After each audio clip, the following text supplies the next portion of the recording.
Well, welcome to H360 Health Talk. I'm here today with Gary Mulligan, who is the founder and CEO of a company called Goals in Motion Physical Therapy and Wellness. Gary has been a physical therapist for a number of years.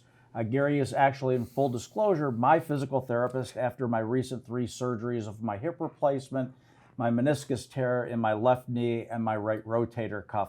So I know Gary quite well. I know the magic that he can work in the physical therapy setting. And Gary, I'm so happy to have you here today. It's great to be here, Dave. Thanks for having me. So Gary, many people are going to watch this, and maybe some younger people that really don't know what a physical therapist is. So if you could start up by sharing with us, what is physical therapy, or what is a physical therapist, and how did you personally get interested in this field of work? All right, so physical therapy as a field is actually very broad. You could work in many different settings. It could be in a nursing home, helping people who are older. It could be with pediatrics, people as young as newborns, even in the NICU, just rolling side to side to give them that movement. Or it could be after surgeries like you experienced. So physical therapy basically is an adjunct to doctors, or even as direct access, people coming in and maybe they're in pain, maybe they know that they have trouble moving, and just kind of helping them along to get them to their goals and help them get to where they want to be, where they think they should be, help them move correctly. I actually got into it from when I was in undergrad. Luckily I was part of a small program, regular pre-med, I was good at sciences, so I was going that route. And then I was like, I don't know if I want to do this. So my advisor actually directed me to a mentor who was going for physical therapy at the time. So he was 2 years older than me. I started talking to him and decided this might be something that I could do. I started volunteering in a nursing home and then volunteering in an outpatient clinic. And I just decided that this is definitely something that I can do, and I could see myself actually helping people. So now when you say it's a broad range, everything from prenatal or in the NIC. Tell me, in a situation like that, what would be some of the kind of typical things that a physical therapist would encounter that you'd have to go in and work with the child on? Yeah, in the NIC, it's mostly just going to be preemies that now they're in those those glass cases where you can't actually give them that physical touch.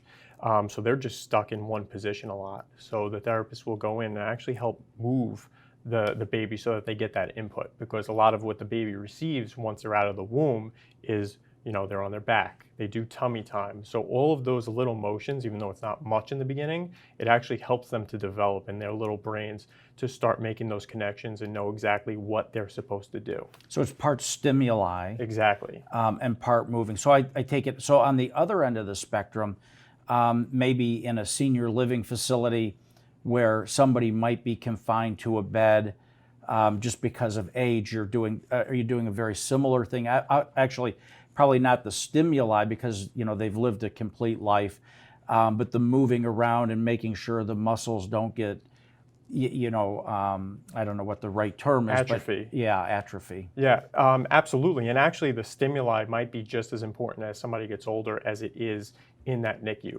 because if you don't use something for a while, it's going to atrophy. If you don't use it, you lose it, right? Yeah. So if it's somebody who's older and maybe doesn't move as much, right? You ever see those people in a nursing home where they're very stiff? They're sitting in one position, right? If you ask them to turn their head, they go like this. They're not getting very far. Yeah. So they don't get that same visual input and vestibular input that you or I are getting because we're moving more. So you can absolutely use very similar things. It's a little bit easier because I could tell, Mr. Smith, you're going to do this, whereas a baby, I can't tell them the reasoning for doing it. Right. But in that setting, for the majority, I can tell them, here's the reason why we're going to do this, and they'll be a little bit more compliant. So now when you make the shift from thinking, okay, I'm going to go to med school, I'm going to become a doctor, to making the shift into physical therapy, what's the curriculum look like? You mentioned a lot of sciences.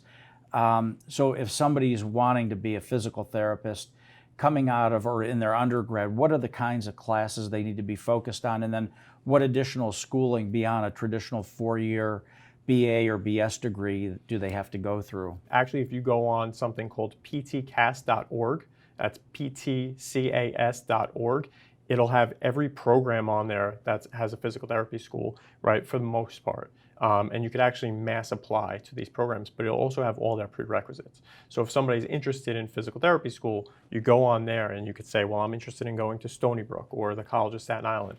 And you could click on it and it'll tell you what you need in order to actually apply there. So it helps you set up as an undergrad, well, I need to take these courses to get into this program. So you mentioned it's a lot of sciences, but then there's the psychological part of physical therapy too. So what does that train the physical therapist to do? Just to like, as it would with anything, I mean, in physical therapy, maybe it's not so much grief counseling, but you do have to deal with that aspect because somebody who has an injury or surgery, sometimes what they can't do is they can't move the way they once used to. So they'll kind of grieve over, well, I can't do this anymore. And you have to help them adapt and learn, well, but you can do this. And maybe even get them back to moving the way they used to move in the end, right? But it's just dealing with that. And with any type of pain or even just an injury, there's a huge emotional aspect of it. Even I see a lot of ACL injuries, and after that, it's if they get hurt a certain way, whether it's running during the sport or jumping downstairs, the person actually will have that kind of fear when you ask them to do that. So if you injured your ACL jumping downstairs and I have you do stairs, you might have a little bit of a response to that and be nervous about it, right? Or I ask you to jump and you might every time without realizing it, rub your knee because you have to make sure that that knee is ready to jump. So kind of getting over the hump with that and helping them realize, look, the knee's going to hold up. You've done everything you need to. I'm not just going to have you jump after surgery. Right. We've done a ton of things to get here. Let's start doing what you need to do and get them over that emotional aspect of it where that fear is involved. So what about patients? Do you see a difference in a patient, let's say, maybe that's had an accident? Maybe they're a wrestler, football player, whatever they are. Maybe they're in a car accident. And all of a sudden, in a split second, they step wrong, move wrong, or get hit by a car, and their life is changed. They go in for major surgery, and then there comes a point where that person is going to appear in your care as a physical therapist versus somebody like myself. When I had my hip replacement, it was a surgery that I had planned. I knew I was going to have it at some point in time. I just got tired of dealing with so much pain in that hip that I thought to myself, there's got to be a better way. So, or my knee surgery, rotator cuff, same thing. I just got tired of dealing with the pain. So I had the surgery. I come in to see you. Do you see a difference in the motivation, the mentality of one type of patient, car accident, versus somebody who's been planning a surgery for a while, has it, and comes to you? Yeah, you definitely end up seeing if there is some sort of traumatic event, the person is going to be dealing with some other stuff. And, that's the benefit of physical therapy is that you get a little bit more one-on-one time with the patient. So over time, they'll open up to you and tell you like, oh, well, I'm afraid of going back. Or, I don't know if I really want to go back to playing that sport. And you ask them why. And, and they'll kind of delve deeper into that. And then that, as a physical therapist, sometimes your job is to refer them out, right? They might need to go see a psychologist to talk about it if it's really deep emotional stuff, or maybe they need to do some other stuff. Sometimes you could even just get them in that scenario that they're afraid of and do other drills. So in like doing eye exercises just to throw them off a little bit and get their other sensory systems involved. And it'll help them to actually calm down and realize that it's okay. It's not a threat to be doing that motion or to do those actions that they once got hurt doing. Now, so that makes a lot of sense to me. What's the difference? I've had this question for a while. I've been thinking about it. What's the difference between a physical therapist and an occupational therapist? So physical therapist generally is doing gross motor, right? So like I'm missing knee range of motion. We work on that. Strength, we work on that. Now that's kind of a generalized statement. We obviously do a little bit more than that. Occupational therapists are typically helping people with activities of daily life. So getting in and out of a shower, right? relearning how to brush their hair or brush their teeth and doing things like that. But there's occupational therapists who become hand therapists. So they'll sit at a table all day and just have hand patients line up basically and come in and treat that. And they're very specific because the hand is a complex thing. There's so many bones and joints and muscles involved. So like coming back from hand surgery sometimes requires a certified hand therapist. So, whereas a doctor will focus their practice or specialize in a certain area, right? Whether they're an orthopedic surgeon or they're an oncologist, they focus on a certain area of medicine.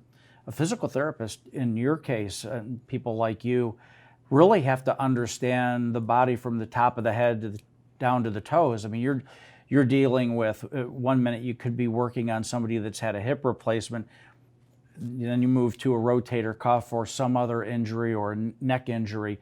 So you really have to have an understanding of really how the body works, both mechanically, structurally, as well as the muscle structure of the human body, I would imagine. Yeah, absolutely. There are specialists. So there are people who specialize just in maybe vestibular stuff. So if somebody gets vertigo or something else like that where they're having trouble with balance, you might go to a specialist for that. Or somebody might specialize just in the TMJ so that they're dealing more with the jaw. But the body in general typically is everything's connected, right? So what's going to end up happening is if I'm looking at somebody, I'm not just assessing a shoulder, I'm checking out their neck. I want to see how their trunk rotates. I want to see, even their ankle mobility, because that can play a role depending on what their activity is. Some people go out and they might be lifting weights and they're doing a snatch where they're up overhead, right? And obviously that's going to be shoulder and trunk, but they're also all the way deep down in a squat. So if their ankle isn't moving the correct way, sometimes that's going to affect how their shoulder is moving during that motion as well. So then even surgeons, right, they're not only doing shoulders. Surgeons will do shoulders and knees. They'll specialize in more than one thing. But if it comes down to you're going in to see them for a shoulder and you're telling them that your wrist hurts, then they might send you out to a wrist specialist. So it's not always just one single body part they're doing. They'll do a little bit more. But as a therapist, typically you're dealing with a larger area. So the body is an interesting piece of machinery, right?